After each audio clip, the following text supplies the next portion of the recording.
Distribusi peluang ini didapatkan dengan cara melakukan beberapa percobaan. Ada perbedaan antara distribusi peluang dan distribusi frekuensi. Kalau distribusi frekuensi itu berhubungan dengan data yang terjadi pada hasil percobaan, sedangkan distribusi peluang itu berhubungan dengan data yang diharapkan terjadi pada hasil percobaan. Jadi berbeda ya. Contohnya, pada lemparan pertama, ini melempar koin ya. Pada lemparan pertama yang muncul gambar. Kemudian pada lemparan kedua muncul gambar. Nah, berarti munculnya sisi angka berarti kan nggak ada, 0. Berarti probabilitasnya berapa?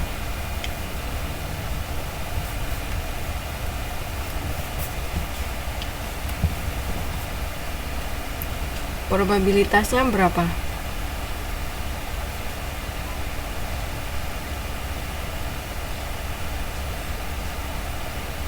Kelihatan nggak PPT-nya?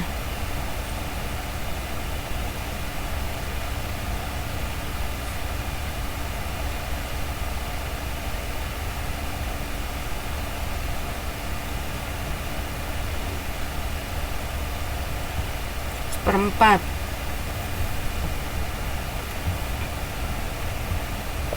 Oke.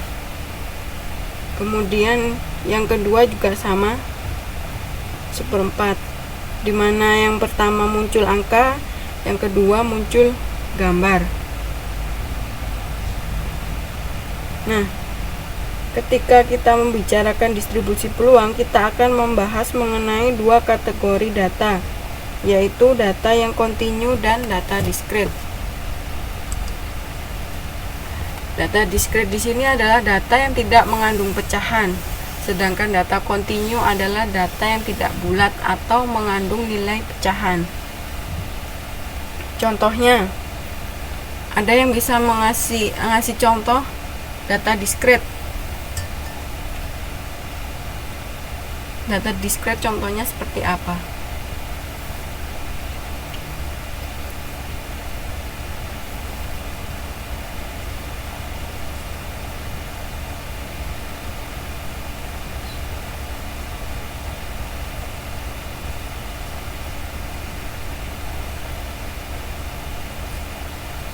Contoh data diskret seperti apa? Ada yang bisa jawab?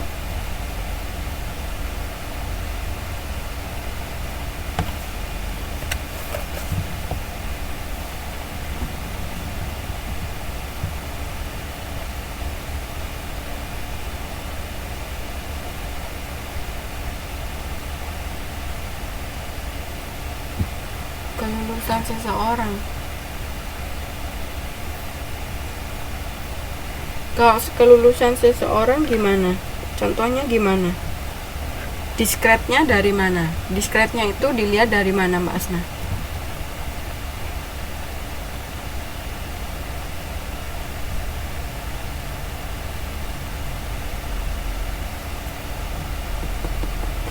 Kalau misalnya ada orangnya ada yang lulus ada 8, itu data diskret. Ya. Bukan kelulusan seseorangnya saja, misalnya ada 8 orang yang lulus pada semester ini. Ya, benar, 8 orang. Itu data diskret. Kemudian kita lanjut ke distribusi probabilitas diskret. Distribusi probabilitas diskret ini hanya digunakan untuk variabel yang memiliki skala diskret.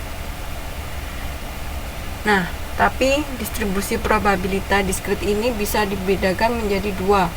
Yang pertama adalah distribusi binomial, yang kedua adalah distribusi Poisson.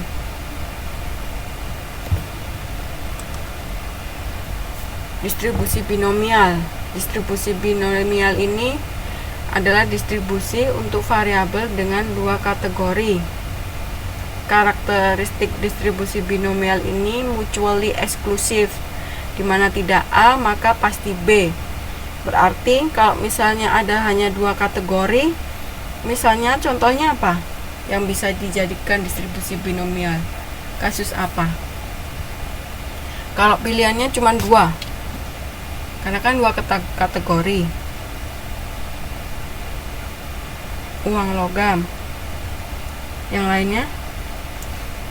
Kalau uang logam, kalau nggak angka pasti gambar gitu kan. Yang lainnya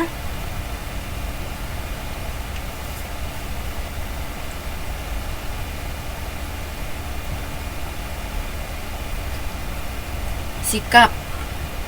Kalau sikap berarti dua kategorinya dilihat dari mana, Mbak Frima?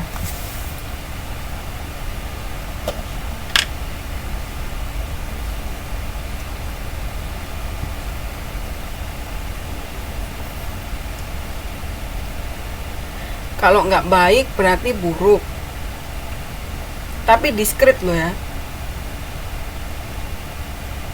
Kalau nggak baik berarti buruk, berarti nilainya gimana, tapi diskrit dia. Kalau baik kan misalnya baiknya seberapa, kan nggak bisa dihitung dengan angka. Kalau lulus dan tidak lulus, benar Mbak Asna, misalnya lulus ada 8 orang, kemudian yang tidak lulus ada sekian orang.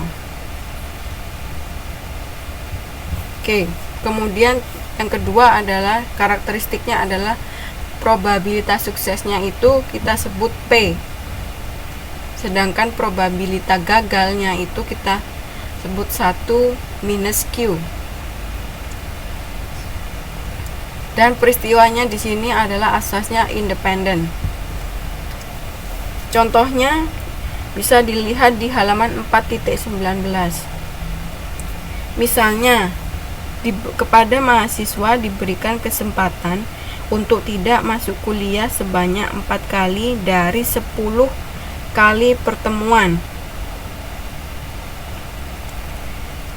Nah, jika dalam satu kelas ada 5 mahasiswa, maka peluang ke 5 mahasiswa tersebut jika tidak ada yang tidak masuk berapa?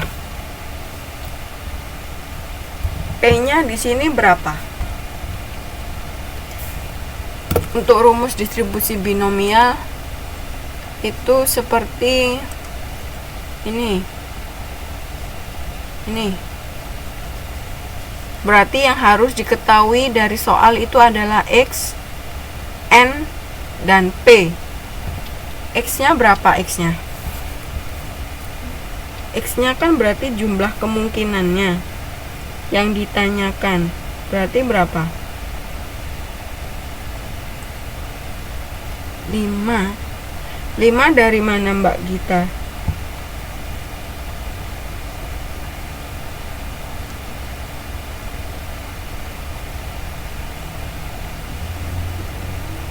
X-nya sama dengan 0. Ya benar, karena kan yang ditanyakan itu peluang kelima mahasiswa tersebut jika tidak ada yang tidak masuk.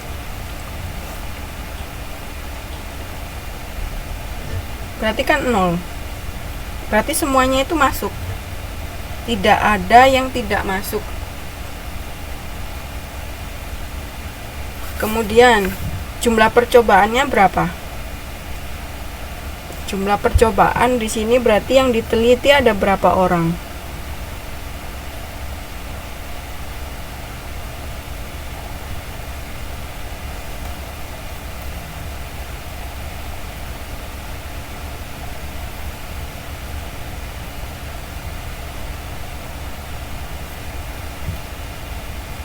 Lima. Ya, berarti harus memahami soal. Pelan-pelan aja, nggak apa-apa.